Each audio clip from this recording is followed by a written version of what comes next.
नमस्कार विद्यार्थी मित्र हो. सर्व स्पर्धा परीक्षेच्या दृष्टीनं महत्त्वाच्या चालू घडामोडी या सदरामध्ये टार्गेट कॉम्पिटिटिव्ह एक्झाम तुमचं मनापासून स्वागत करीत आहे. आज आपण बर्ड फ्लू म्हणजे काय, ज्याला आपण एव्हियन इन्फ्लुएन्झा असं म्हटलं जातं, या एव्हियन इन्फ्लुएन्झाच्या संदर्भातील सध्या ही बातमी रिसेंटली न्यूजमध्ये का आहे, भारतामध्ये हा बर्ड इन्फ्लुएन्झा कधी आला, त्याचे जे काही H5N8, H5N1 असे जे उपप्रकार पडतात ते उपप्रकार करण्यामागे काय भूमिका आहे, याही पलीकडे या बर्ड फ्लूसाठी काही ट्रीटमेंट आहे का हे पाहण्याचा प्रयत्न आपण न्यूज फ्लॅश या सदरामध्ये करणार आहोत.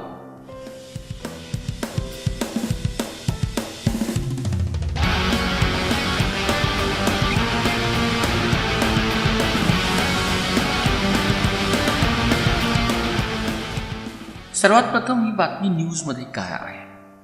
2020 म्हटल्यानंतर आपल्याला संपूर्ण जगामध्ये त्याचबरोबर भारतामध्ये करोना व्हायरस आणि या महामारीनं घातलेला हैदोस नजरेपुढे राहतो. परंतु करोना व्हायरस जाताना लक्षण दिसत असताना संपूर्ण जगामध्ये मोस्टली आपण त्याला म्हणूया की एक ईस्ट एशियामध्ये आपल्याला परत बर्ड फ्लू आणि बर्ड फ्लूचे इव्हिडन्सेस दिसतात. त्याचबरोबर भारतामध्ये केरळ असेल, राजस्थान असेल, त्याचबरोबर मध्य प्रदेश असेल आणि खूप अप्रत्यक्षपणे गुजरात आणि महाराष्ट्राच्या बॉर्डरवर आपल्याला बर्ड फ्लू एक सदृश्य परिस्थिती निर्माण झाली.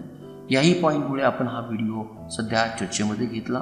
दुसरी गोष्ट की रशियानं आत्तापर्यंत बर्ड फ्लूचे जे काही अनेक उपप्रकार आहेत त्यामधील हा H5N8 जो काही उपप्रकार जो ए व्हायरसचा आहे, आत्तापर्यंत हा मोर पॅथोजेनिक म्हणजे जे काही पक्षी आहेत, पोल्ट्रीचे पक्षी आहेत, बदक आहेत, यांच्यामध्ये हा हार्मफुल इफेक्ट दाखवत होता.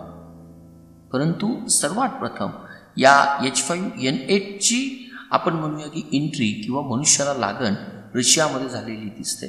म्हणूनही हा व्हिडिओ आपण या ठिकाणी चर्चेमध्ये घेतला आहे. नंतर आपण पहिल्यांदा पाहतो की बर्ड फ्लू या आजाराविषयी आपण बेसिक माहिती घेऊया. बर्ड फ्लू या आजाराचं जे काही दुसरं नाव आहे त्याला आपण एव्हियन इन्फ्लुएन्झा असं म्हटलं जातं. एव्हियन या शब्दाचा अर्थ पक्षी. हा पक्षी इन्फ्लुएन्झा किंवा पक्ष्यांमार्फत. कुठले पक्षी? यामध्ये आपल्याला जे काही पक्षी दिसतात मोस्टली पोल्ट्रीमध्ये जे काही कोंबड्या आहेत, बदकं आहेत किंवा जे काही मायग्रेटरी बर्ड्स आहेत यांच्यामध्ये आपल्याला हा एक एव्हियन इन्फ्लुएन्झा दिसून येतो. दुसरी गोष्ट, हा पक्ष्यांच्या तर्फे कशा पद्धतीने पसरतो, याला हा एक कंटाजिनियस किंवा संसर्गजोग म्हटल्यानंतर जी काही पक्ष्यांची लाळ आहे, विष्ठा आहे किंवा डोळ्यावाटे कंजक्टिव्हायटिसद्वारे हा पक्ष्यांमध्ये पसरला जातो. दुसरी गोष्ट, यातील जे पक्ष्यांची इम्युनिटी पॉवर सर्वात कमी असते, रोगप्रतिकारशक्ती कमी असते, ते पक्षी या आजारामुळे दगावले जातात. आणि ज्या व्यक्ती प्रत्यक्षपणे अप्रत्यक्षपणे या पोल्ट्री व्यवसायाशी किंवा बॅकवर्ड पोल्ट्रीशी निगडीत असतात तर याही व्यक्तींना या एव्हियन इन्फ्लुएन्झाची लागण होते. यामध्ये जे काही करोनासारखी जी काही लक्षणं आहेत की ताप येणे, घसा खवखवणे किंवा एक सर्दी, याच पद्धतीची जी काही आपल्याला लक्षणं दिसतात की थोडासा अशक्तपणा जाणवणं, हीच लक्षणं आपल्याला जर मनुष्य या कंटाजिनियस जो काही बर्ड फ्लू ज्या पोल्ट्री किंवा कोंबड्यांना झालेला आहे त्यांच्या जर संपर्कामध्ये आला तर आपल्याला हे आजार दिसून येतात. अजून महत्त्वाचे, बर्ड फ्लू आल्यानंतर भारतासारख्या देशाच्या दृष्टीनं ही एक कन्सर्न का असते किंवा गंभीर का गोष्ट आहे किंवा ministry of agriculture and farmers welfare या मंत्रालयाच्या नुसार की भारतामध्ये जवळजवळ 80,000 करोड हा जो काही बिझनेस हा पोल्ट्री व्यवसायाशी रिलेटेड्स आहे. मोस्टली भारतातील ही poultry product almost more than 80% आपल्याला कंपनी थ्रू हा व्यवसाय ऑर्गनाइज स्वरूपात दिसतो.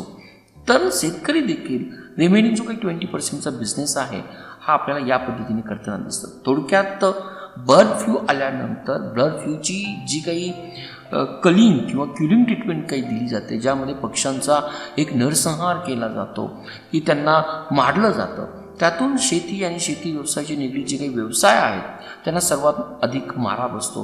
म्हणून बर्ड फ्लूची साथ ही दरवर्षी जरी येत असेल तरी देखील हा एक इकॉनॉमीच्या दृष्टीनं एक मोठा इम्पॅक्ट भारताच्या इकॉनॉमिकला बसून पडतो. म्हणून हाही मुद्दा आपण या ठिकाणी पाहण्याचा प्रयत्न केला. नेक्स्ट पॉईंट की बर्ड फ्लू आल्यानंतर जे काही टेक्निकल पॉईंट पाहिल्या जातात की H5N1 काय आहे किंवा H5N8 काय आहे, यासारखे आपल्याला वेगवेगळे स्ट्रेन दिसतात. पहिली गोष्ट, हा जो काही बर्ड फ्लू ज्या व्हायरसमुळे होतो, हे व्हायरसचे 3 प्रकार आहे, इन्फ्लुएन्झा ए, इन्फ्लुएन्झा बी आणि इन्फ्लुएन्झा सी. तर बर्ड फ्लू होण्यासाठी जो काही व्हायरस रिस्पॉन्सिबल आहे त्याला आपण इन्फ्लुएन्झा ए असं म्हटलं जातं. तर या इन्फ्लुएन्झा ए व्हायरसचे आपल्याला अनेक सब टाईप दिसून येतात. त्या सब टाईप्समधील जो काही हायली पॅथॉजेनिक इन्फ्लुएन्झा ज्या व्हायरसला म्हटलं जातं ते व्हायरस हायली पॅथोजेनिक एव्हियन इन्फ्लुएन्झा, तर हे 2 प्रकारचे आहेत. म्हणजे हे तर पोल्ट्रीच्या पक्ष्यांना तर होतात, त्याचबरोबर जो काही मनुष्य प्रत्यक्ष आणि अप्रत्यक्षपणे या पक्ष्यांच्या सानिध्यात येतो त्या मनुष्यांना देखील बर्ड फ्लूची आपल्याला लक्षणं होताना दिसून येतात. म्हणून H5N1, H5N8 याला आपण हायली पॅथोजेनिक एव्हियन इन्फ्लुएन्झा असं म्हटलं जातं. आता हे H5N1 काय आहे हे समजण्यासाठी आपल्याला बर्ड फ्लू ज्या पॉझिटिव्ह घटकामुळे घडतो त्याला आपण व्हायरस असं म्हटलं जातं. पहिल्यांदा आपण या व्हायरसचं स्ट्रक्चर समजून घेऊया. व्हायरस जर पाहिलं तर या व्हायरसमध्ये इन्फ्लुएन्झा व्हायरसच्या एमध्ये आपल्याला जे काही जेनेटिक मटेरियल दिसतं हे जेनेटिक मटेरियल्स आपल्याला RNA दिसून येतं. दुसरी गोष्ट, या जेनेटिक मटेरियलच्या भोवती जे काही प्रोटीन कॅप्सिड आहे किंवा प्रोटीनची जी काही आपल्याला वेस्टर्न दिसतं त्या वेस्टर्नमध्ये आपल्याला 2 प्रकारचे प्रोटीन दिसतात, ज्याला आपण हिमॅग्लुटिन स्पाइक्स असं म्हटलं जातं. हा एक पॉईंट या ठिकाणी लक्षात घ्या. हा हिमॅग्लुटिन स्पाइक्स काय काम करतो किंवा स्पाइक्स काय करतं की जे काही सेल्स आहे त्याला अटॅचमेंट करण्याचं काम हे आपल्याला हिमॅग्लुटिन स्पाइक्स म्हणून काम करतं. ऑलमोस्ट हे हिमॅग्लुटिन स्पाइक जर पाहिले तर आपल्याला हे 18 प्रकारचे दिसून येतात. म्हणजे जर H18 पद्धतीने हा आपल्याला दुसरा जो काही आपल्याला प्रोटीन दिसून येतो किंवा जे काही एन्झाईम दिसून येतं त्याला न्यूरोअमिनेज असं म्हटलं जातं. हे न्यूरोअमिनेज देखील आपल्याला ऑलमोस्ट हे 8 सब टाईपचं दिसून येतं. आणि यांचं जे काही कॉम्बिनेशन होतं म्हणजे या ठिकाणी H5 आणि N8 जर असेल तर जे काही होस्ट सेल्स आहे म्हणजे एव्हियन इन्फ्लुएन्झाचा हिमॅटोग्लुटिनिन स्पाइक्स H नंबर म्हणजे 5 नंबर हा होस्ट सेलला अटॅच होतो आणि जे काही न्यूरोअमिनेज एन्झाईम्स हे रिलीज इन्फेक्टेड सेल्समध्ये काम करण्याचं काम करतं ते आपल्याला N8 या स्पाइक म्हणून दिसतं. तर हा आपण मतदार्थ समजून घेतला की एव्हियन इन्फ्लुएन्झा व्हायरसचं स्ट्रक्चर काय. तर या स्ट्रक्चर्समध्ये आपल्याला 2 प्रोटीन कॅप्सिड दिसून येतात किंवा प्रोटीनचे जे कॅप्सिड्स आहेत त्याचे 2 उपप्रकार आहेत. पहिल्या उपप्रकाराचं नाव आहे हिमॅग्लुटिनिन स्पाइक्स H, त्याचे 18 उपप्रकार आहेत. दुसरं जो काही कॅप्सिडमध्ये आपल्याला प्रोटीन दिसून येतो त्याला न्यूरोअमिनेज म्हटलं जातं. हे एक एन्झाईम्स आहे, हे इन्फेक्टेड सेल्समध्ये रिलीज होण्याचं आपल्याला काम करताना दिसून येतं. यावर आधारित आपल्याला हे नंबर ऑफ उपप्रकार दिसून येतात. त्यातील आपण जो काही प्रकार पाहिला हायली पॅथोजेनिक एव्हियन इन्फ्लुएन्झा 2 पद्धतीने आपण पाहिला. H5N1 पाहिला आणि दुसरा जो काही प्रकार पाहिला आपण H5N8 पाहिला. अजून मला वाटतं मागच्या स्लाइड्समध्ये मी तुम्हाला न्यूरोअमिनेजचे 8 सब टाईप सांगितले, परंतु हे आपल्याला 11 सब टाईप्स आहेत. हे या ठिकाणी थोडीशी नोंद करून घ्या किंवा या ठिकाणी हे करेक्शन आपल्याला करून घ्या. त्यातील हा जो काही प्रकार आपल्याला दिसून येतो मोस्टली हा जो काही H17 आणि H18 हे जे काही 2 उपप्रकार आपल्याला दिसून येतात ते फक्त आपल्याला बॅटमध्ये किंवा वटवाघळामध्ये दिसून येतात. तर हे काही जे काही कॉम्बिनेशन होतं हिमॅटोग्लुटिनिनचं आणि न्यूरोअमिनेजचं त्या पद्धतीनं या व्हायरसचं आपण क्लासिफिकेशन्स केलं जातं. थोडक्यात इन्फ्लुएन्झा ए व्हायरस आहे. इन्फ्लुएन्झा ए व्हायरसचे आपल्याला अनेक सब टाईप दिसून येतात आणि सब टाईप्स हे प्रोटीन कॅप्सिड्समध्ये कशा पद्धतीनं ग्लुटिनिन आणि न्यूरोअम्युनिडेज यांचं कॉम्बिनेशन होतं, यावर आधारित हे बर्ड फ्लूचं आपण क्लासिफिकेशन दिसून येतं. हाच या ठिकाणी मी मराठीमध्ये सांगण्याचा प्रयत्न केला. आपल्याला हिमॅटोग्लुटिनचे 8 उपप्रकार दिसून येतात, तर न्यूरोअम्युनिडेजचे आपल्याला 11 उपप्रकार दिसून येतात. त्यातील H5 हा जो काही स्ट्रेन आहे, मोस्टली आपल्याला बर्ड फ्लू झाल्यानंतर जो काही मनुष्याचा मृत्यू होतो त्या ठिकाणी कारणीभूत ठरले जातात. त्यातील जरी मी या ठिकाणी H5, H7 किंवा H10 म्हटलं असेल तरी H5 हा सर्वाधिक घातक असा म्हटला जातो. आणि वटवाघळामध्ये किंवा बॅटमध्ये जे केरळमध्ये आपल्याला इव्हिडन्सेस दिसले त्यामध्ये हा H17, N10 आणि H18 आणि 19 हे 2 स्ट्रेन्स आपल्याला वटवाघळामध्ये दिसून येतात. आता नेक्स्ट पॉईंट आपण पाहणार आहोत की 3 पद्धतीने साधारणपणे आपल्याला बर्ड फ्लू हा मनुष्यामध्ये संक्रमित होताना दिसतो. पहिले आहे जे काही पोल्ट्री व्यवसायाशी निगडीत कामगार वर्ग आहेत किंवा ॲडमिनिस्ट्रेटिव्ह वर्ग आहेत, त्यांचा अशा संक्रमित पक्षाशी जर प्रत्यक्ष संपर्क आला तर त्यांना बर्ड फ्लू होण्याचा आपण म्हणू शक्यता अधिक असते. दुसरी गोष्ट, या पोल्ट्री व्यवसायामध्ये जे काही आपण इन्स्ट्रुमेंट किंवा टूल्स वापरले जातात त्यांच्याशी जरी संपर्क आला तरी ही एक शक्यता आपण म्हणू शकतो. किंवा हे जे काही संक्रमित झालेले जे काही पोल्ट्रीचे बदकं आहेत, पक्षी आहेत किंवा जे काही मायग्रेटेड बर्ड्स आहेत, यांनी जर आपले पंख अशा पद्धतीने फडफडले किंवा मे बी त्यांची स्क्रॅचिंगची मेथड्स असेल किंवा हेड सेकिंग्समुळं की हा हवे थ्रू देखील जर मनुष्य त्याच्या संपर्कात जर आला तर त्याला देखील बर्ड फ्लू होऊ शकतो. नेक्स्ट पॉईंट पाहणार आहोत की जगामध्ये बर्ड फ्लूचा इतिहास कशा पद्धतीने आहे. सर्वात प्रथम 1900 इटलीच्या दशकामध्ये आपल्याला बर्ड फ्लू हा आजार आपल्याला पहिल्यांदा नोंद झालेली दिसून येत आहे. परंतु 1961 हा खऱ्या अर्थानं जे काही पक्षी आहेत या पक्ष्यांना ह्या आजार अफेक्ट झाला किंवा संक्रमित झाला आपल्याला दिसून येतं. आणि 1983 सर्वात प्रथम ज्या पक्ष्यांना हा आजार झाला त्या ठिकाणी मेथड जी काही इम्प्लिमेंट करण्यात आली, कारण आत्तापर्यंत बर्ड फ्लूसाठी आपल्याला कुठलीही पक्ष्यांच्या संदर्भात कुठली ट्रीटमेंट नाही, तर क्युलिंग हा एक ऑप्शन्स आहे. म्हणजे सर्वात प्रथम आपल्या जगामध्ये पहिल्यांदा हे 15 लाख पक्षी मारण्यात आले, ते अमेरिकेतील पेनिसिल्व्हिया आणि व्हर्जिनियामध्ये. आत्तापर्यंत या तिन्ही घटनेमध्ये बर्ड फ्लू हा केवळ पक्ष्यांशी किंवा पक्ष्यांना होत होता. पण सर्वात प्रथम 1996 जो काही बर्ड फ्लूमुळं जे काही 18 लोक संक्रमित झाली त्यातील 5 लोकांचा मृत्यू आपल्याला संपूर्ण जगामध्ये प्रथम हाँगकाँगमध्ये दिसून येतो. आणि 2003 याची जी काही स्ट्रेंथ आपण जी काही म्हटली जाते ना, H7, H5 ही एक पॅथोजेनिक स्ट्रेन आहे. नेदरलँडमध्ये देखील आपल्याला या पद्धतीने दिसून येतो.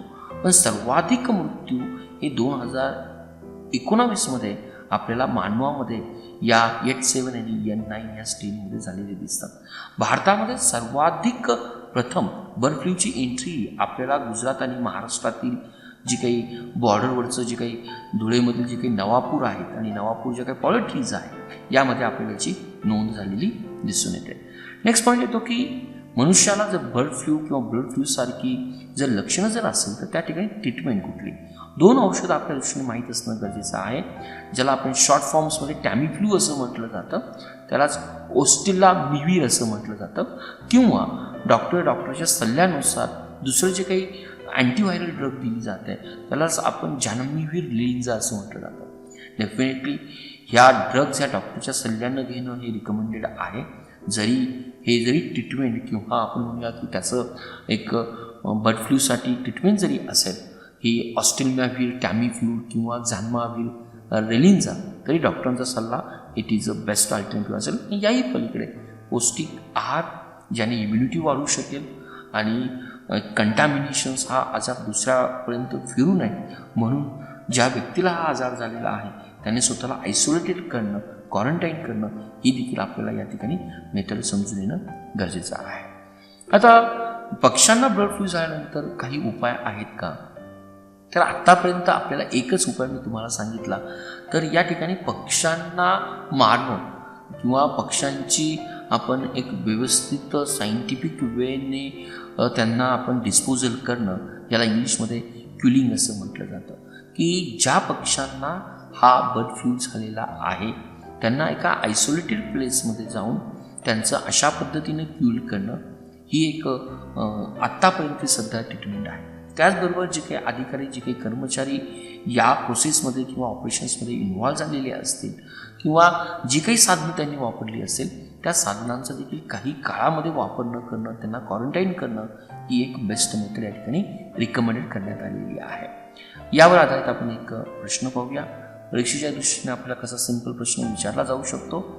The first outbreak of a human infection by avian influenza viruses dash dash observe in 1997. मला वाटतं आपण व्हिडिओच्या माध्यमातून जी काही एव्हियन इन्फ्लुएन्झा ज्याला आपण बर्ड फ्लू असं म्हटलं जातं त्याची हिस्ट्री पाहिली. त्या हिस्ट्रीमध्ये पाहिलं की सर्वात प्रथम हाँगकाँगमध्ये हा बर्ड फ्लू माणसांना डिटेक्ट झाला, त्यातून 5 लोकांचा मृत्यू झाला. परंतु कुठलं स्ट्रेन होता इन्फ्लुएन्झा ही व्हायरसचा जर त्याचा बारकाईने जर अभ्यास केला तर आपल्याला जो काही स्ट्रेन दिसून येतो तो H5N1 आहे. मनुष्याच्या दृष्टीने घातक कुठल्या स्ट्रेन आहेत तर H7 आहे, H5 आहे. या आपल्याला मनुष्याच्या दृष्टीनं अतिशय घातक स्ट्रेन दिसून येतात. तर या सर्व शक्यतेचा जर विचार केला तर आपल्याला उत्तर जे काही दिसतं H5N1 दिसून येतं. आणि हे H5N8 सध्या चर्चेमध्ये का आहे तर याची लागण रशियामध्ये जे काही पोल्ट्री उत्पादक आहेत किंवा कर्मचारी आहेत यांना प्रथम ही झालेली 2021 मध्ये आपल्याला दिसून येते. Thank you for watching Target with Professor B's Positive Way. We request you to be a voluntary donator to become our Prime and Pride Motivator.